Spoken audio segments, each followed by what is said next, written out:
Hey everybody, this is Palm Springs Cindy, and today's video is going to be very informative.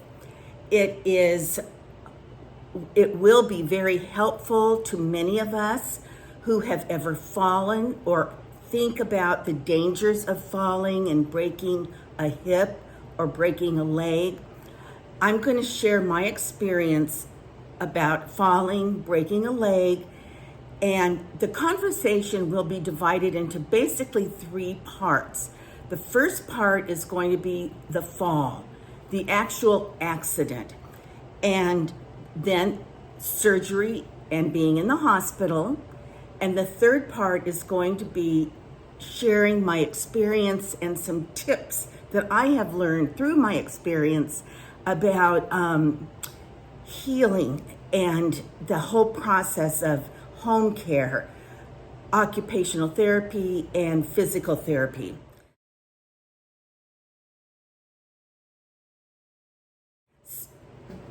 At my age, at 72, I think a lot. Well, I don't think a lot, but I definitely, it is part of my reality that I live alone, that I could trip and fall. I could, break a hip. I could break a leg. I could injure myself. And I have. And so I'm going to share my experience, and with that, some tips that I've learned that have really helped me get through that whole fall experience. When I was about 62, I fell down a flight of stairs, and as I grabbed onto the railing of the stairs to right myself, I twisted my leg and broke my tibia, my fibula. Actually, I think, in 3 different places. And when I fell, it was 7:30 in the morning, and I was at my sister's house. So I lived in Palm Springs, and my sister lived in the Riverside area. I was visiting her. Actually, she and her husband were gone on a vacation, and I was there with the nieces and nephews to celebrate 4th of July at her house because they had a swimming pool and the kids wanted to go there and enjoy the holiday. So I was the only adult in the house. So at 7:30, I fall, and I knew right away that I had broken my leg. I did not feel pain, but I heard it snap, and my leg just dangled like this below my knee. So I sat, I think this is important. I sat on the stairs, and when you fall, it's not just a physical break, hardship. It's also very emotional. You can't get over that you've fallen. And then you're nervous and you're scared because you wonder how badly have I hurt myself. So when I fell, I sat down on the steps, and I tried to think, okay, I've fallen.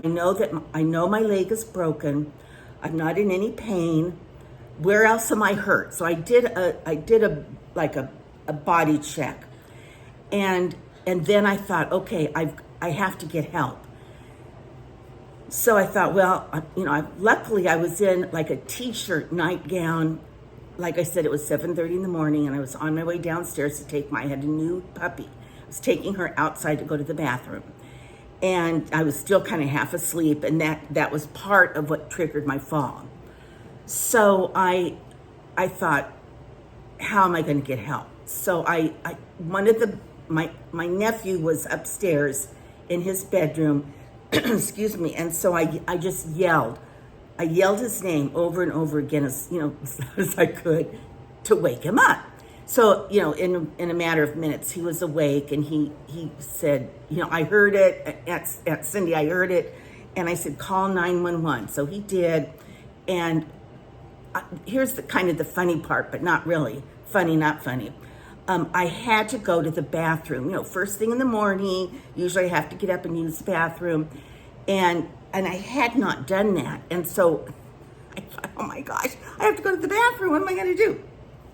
So he called 911, and an ambulance arrived, and about 5 guys were there to help me, at least 5. And because I was on the stairs, they had to get me down from the stairs. And so they came in with all their equipment.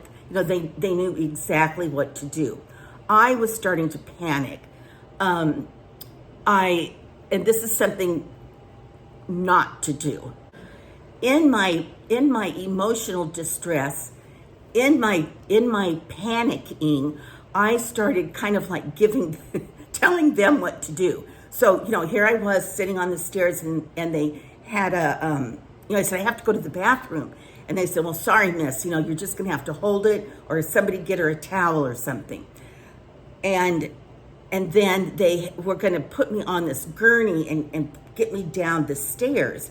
And I said, oh no, you guys are never going to be able to get me on that gurney. And if you do, there's no way you're going to get me down the stairs.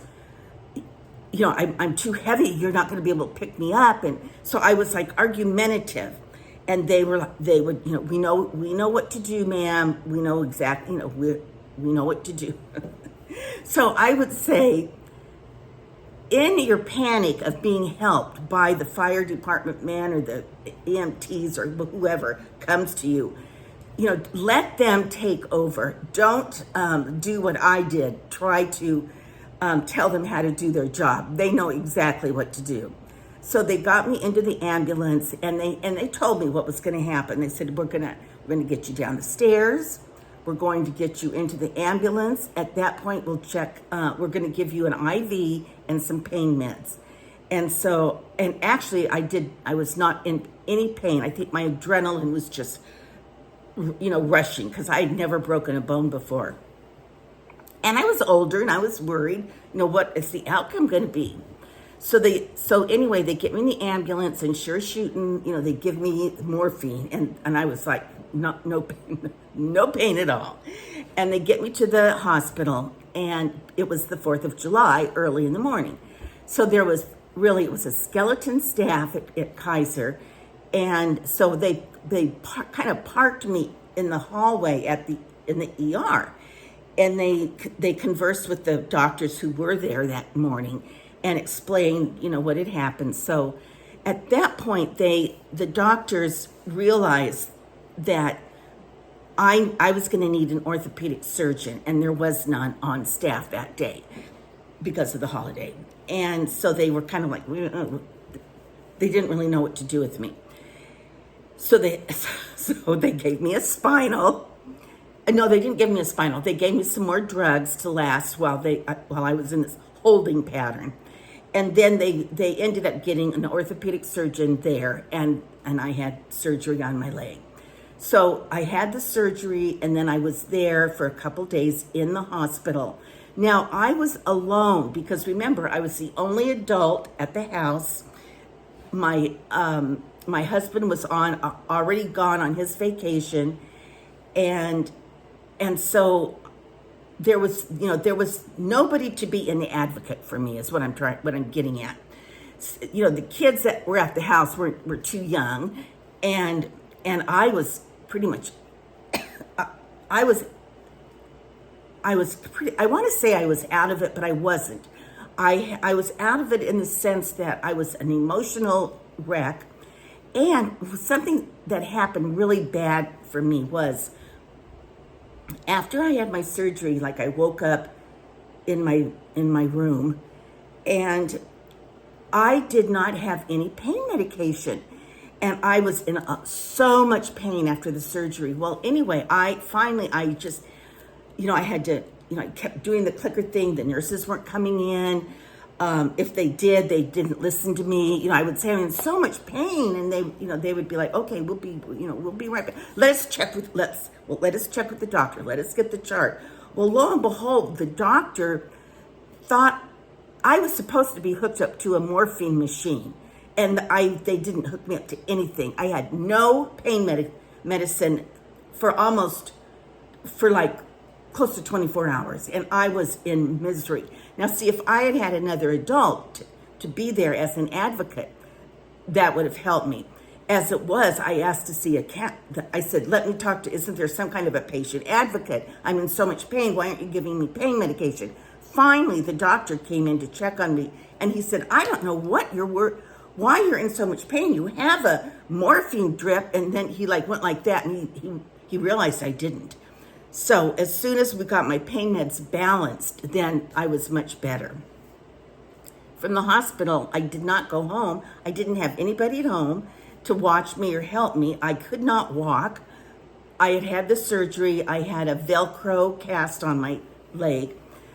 So what happened was I called my mother. My mother was alive then. She picked me up and she brought me over to my sister's house where the kids were. And they brought a mattress down on the floor downstairs with some pillows and stuff. So I just laid there with the bedpan and towels. And they brought me my water, and then my mom went and got my medicines and stuff like that. In the meantime, I called my husband and said, you have got to come take care of me because I can't take care of myself. And he did.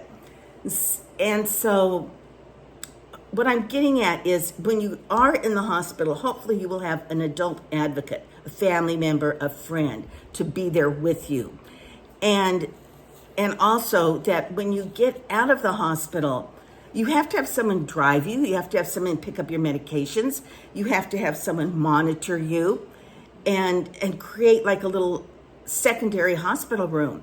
In fact, they usually won't let you leave the hospital if they know that you don't have anyone at home, because you have to have someone to feed you and you have to have help using the restroom. And so I knew my husband was coming, and so they ended up letting me out. They let me out of the hospital. Okay, that's hospital. That's the fall, and that's the hospital. And once you really get home and hunkered down, like I had to now be transported from my sister's house to my house in Palm Springs. Well, we converted like the den a little. It was like the extra bedroom, but we made it into a little den. We converted that into my new hospital room. The couch was low for me. We got a potty chair so I didn't have to like get up and walk to the bathroom. I could just scoot off the couch and hoist myself on the little chair.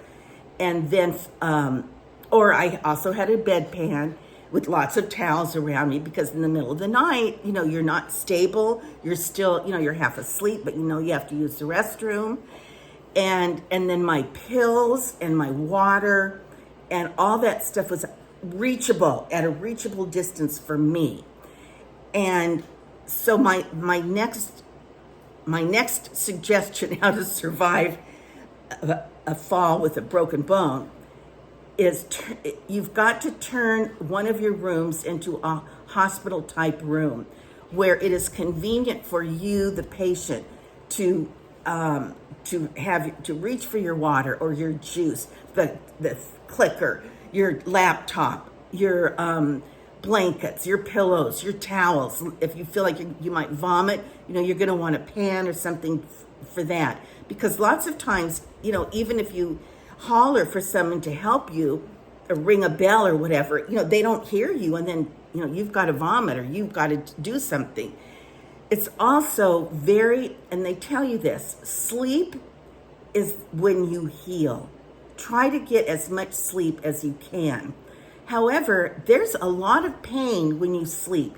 Like for my broken leg, if I got comfortable and I was in one place, I was okay. But if I had to move, oh no, it was not okay. I mean, it really, really hurt. So it's hard to get a good night's sleep because you're in pain. And they do give you pain pills. I think I had, I don't know what kind I had, and they say, take your pain meds every 4 hours, because if you're in pain, you're not going to be able to sleep. So my suggestion is, don't be a hero. Take your pain medication. Ask for help. Follow directions. Surrender. That is the main word. Surrender to this process. You can get as upset as you want, but if you fight it, it's just going to be worse on you, the patient. And part of, like, I know for me, part of me, I did want to fight it. It was kind of like, I am not going to be sick. I am not going to just sit around here with this stupid cast on my leg. But I had to surrender.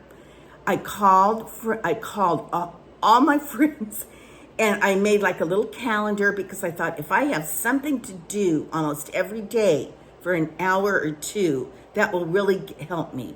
And so I made arrangements for friends to come visit. And usually when they visited me, they brought a little snack or something, or they would say, can I bring you an iced tea? Can I bring you a dessert? Or, whatever. And so knowing that they were coming over, that helped my spirits. Plus, then you have your physical therapy. My physical therapy people came to my house. Now, they would have each come twice a week, but I really didn't need them. They came once a week, so OTPT each came. So that was 2 days a week they came. Then if I had some friends come over, and then I had a housekeeper that came and stayed with me, when I needed her. So you definitely need help. You cannot do it on your own. And so surrender to the healing process, accept help. You need a lot of utilitarian type tools. You need a wheelchair, and you need a small wheelchair, a wheelchair that can go up and down your hall and manipulate in and out of rooms. If they're too big, you can't do it by yourself. But if they're small enough, plus if you're like, once I started feeling a little bit better, my friends took me out to lunch. Well, they would get, I got in my wheelchair and they'd get me up to the car. I get into the back seat. And if the wheelchair is really big, they can't lift it and get it in their trunk. So that's why one of my friends said, I have a little wheelchair. I'm going to bring that over for you instead. And that was the best thing. From your wheelchair, you go to your walker, and your physical therapist helps you with all of this. And they do show you how to do exercises. Eventually, you tiptoe walk, and then you start putting weight on it. And I know I was blessed because I had a swimming pool. And the swimming pool, oh my gosh, just saved me, because I would get in the water and I could be outdoors, and I could just sit on the step and just, I would barely move my leg a little bit, and gradually, then I could walk from one, the short end of the pool. So the pool, now if I did not have a pool, I could have gone to the hospital and used their whirlpool/pools. So I'm sorry, my throat's dry. Excuse me. So my other suggestion is, once you're home, make a schedule for yourself, so that, first of all, honor your sleep. That's so important. Take your pain pills so that you're not writhing in pain or super uncomfortable. Ask for help. And and that's fine. It's hard for so many of us to need help and to admit that, but we need help.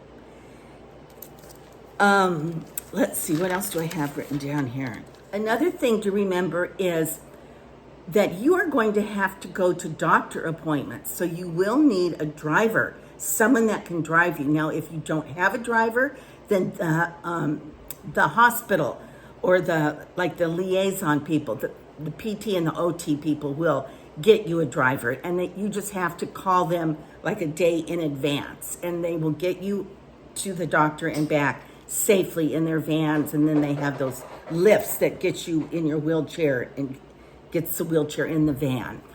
So you need help getting to and from doctor appointments. You need someone responsible and available that will make doctor appointments, write them down for you, get them on a calendar, even though you think, oh, I can do that. And the secretaries give you the card with the information of your next appointment date and time. I'd take it and I'd throw it in my purse. Well, forget it. I would not follow through and write it down on a calendar. I would go home and fall asleep. and then, I kind of forget about it. So you do need someone to help with those details. You need someone to prepare food for you, and to bring you your water and medicines. And so it's more than just handing you a sandwich. I mean, of course, you could do that, but you don't want to do that for 3 months. It takes bones a minimum of 6 weeks to fuse, and they don't want you like on your broken bones during that time. And then after that, you can begin to start practicing walking and exercising and things. I'm sure everybody's different. I'm not I'm just a regular person who has fallen and broken my leg, sharing my experience with you. So, but yes, you're going to need you're going to need someone to go to the grocery store for you, cook your meals for you, give them to you. Eventually you'll be able to take your walker and get your wheelchair and go wheel into the kitchen. But a lot of your house is going to have to be rearranged to accommodate your wheelchair, your walkers, your crutches, and so on. Bathing is huge. You're laying in bed. I wanted to feel fresh. That was something I did every day. At first, I could only take little spit baths, just from the sink with warm washcloths and soap, but it took me a long time to give myself a little spit bath, but it wore me out. It made me tired. It was exercise, and I could do it at my own pace, and I wanted to do it privately, but I had someone in the house, and then I would be so tired by the time I finished that I would, I put my warm-ups back on or my shift back on, and I would go back and I'd have to take a nap. So somebody to go to the grocery store, cook your meals, somebody to spot you when you even have to go to the bathroom, when you take your little sponge baths or however it works out for you. Someone really needs to be there and to take you to your doctor appointments, to stop by the pharmacy and get your prescriptions. Follow doctor's orders. Follow doctor's orders. And I've got down here, be patient and don't overdo it because you'll relapse. If I was having what I thought was a good day and I did my exercises and then I'd think, I'm going to do another set or whatever. The next 2 days I paid for it. I was in so much pain. It was like I had turned the clock back by a whole week. So follow doctor's orders. They know what they're doing. They know what they're doing more than you do. Pray. Get your name on a prayer list. Talk to your friends from church. Definitely, prayer works. So, okay, the 3 phases. The actual fall. You don't just hurt yourself physically. You hurt yourself. You are shaken emotionally as well. Do a body check. Figure out how in the world you are going to reach out for help. Everyone's scenario is different. Are you alone? Are you with people? Where's your cell phone? Can you get to the phone? Are you gonna have to crawl or do something to get to the phone? If so, are you gonna be injured more? So that's why it's nice to have an iWatch or some type of a cell phone holder. Something that you can get somebody's attention if you do fall and hurt yourself. Okay, you guys, I think that's all. I'm looking over my little chart here. I think that's all I have to say. I hope those tips will be helpful because a few years later, I fell again and crushed my knee and I had to go through the whole thing all over again. But I remembered from my first time, be patient, surrender, ask for help, all those kinds of things. And my legs is as good as gold now. P.S. I love you. Mwah. Until our next conversation. Bye-bye.